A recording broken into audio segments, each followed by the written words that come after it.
नमस्कार, स्वागत है आपका वन भारत टीवी पर। यहाँ आपको मिलेगी देश दुनिया की हर छोटी बड़ी खबर, राजनीतिक हो या फैक्ट हो या हो टेक्नोलॉजी, सब कुछ एक ही जगह पर सच के साथ। मैं हूँ आपके साथ शालिनी। आइए बढ़ते हैं आज की खबरों की ओर।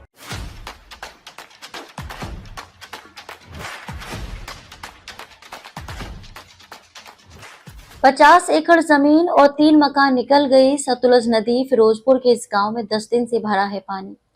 फिरोजपुर के टेंडीवाला गांव में सतलुज नदी में आई बाढ़ से भारी तबाही हुई है। 3.5 लाख क्यूसेक जलस्तर के साथ बह रही नदी ने गांव की 50 एकड़ जमीन और 3 मकान निगल लिए।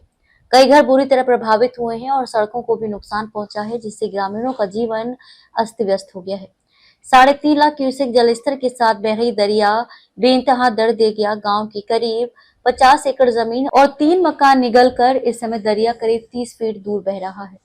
गांव में कुल 255 मकान हैं। 10 दिन पहले सतलुज दरिया में जैसे जैसे पानी बढ़ा, ग्रामीणों की जिंदगी की नाव डोलने लगी। लोगों ने बचाव के लिए अपने घरों से महिलाओं और बच्चों को राहत शिविरों में भेज दिया, कुछ ने रिश्तेदारों के यहाँ भेज दिया।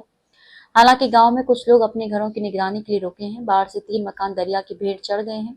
10 घर बुरी तरह से प्रभावित हुए हैं। कई घरों में दरारें आई हैं। तेज बहाव से गांव को जाने वाले मुख्य सड़क 3 जगहों से टूट गई है। ऐसे में गांव में वाहनों का पहुंचना बेहद मुश्किल है। सड़क के किनारों से कई जगह से नीचे से मिट्टी खिसक चुकी है।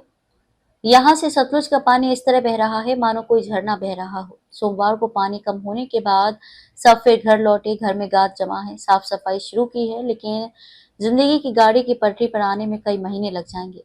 सतलुज दरिया के किनारे बने घर का एक कमरा पानी में बह जाने के बाद नींव पर बैठी 55 वर्षीय लालूबाई काफी निराश दिखी। लालू ने बताया कि उनके मकान का एक कमरा पूरी तरह दरिया में बह गया है। बाकी कमरों को बचाने के लिए उन्होंने ईंट और गार्डर निकालना शुरू कर दिया है।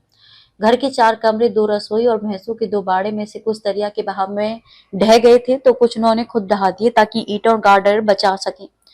उन्होंने बताया कि घर में पानी आने के बाद पूरा परिवार रिश्तेदारों के यहाँ चला गया। बाढ़ में सब कुछ ही खत्म हो गया है। खबरों में बस इतना ही, फिर होगी आपसे मुलाकात। तब तक के लिए नमस्कार और देखते रहिए वन भारत टीवी।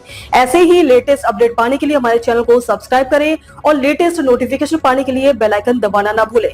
यदि आप फेसबुक, इंस्टाग्राम, ट्विटर, यूट्यूब के माध्यम से हमें देख रहे हैं तो हमारे पेज को फॉलो जरूर करें। धन्यवाद।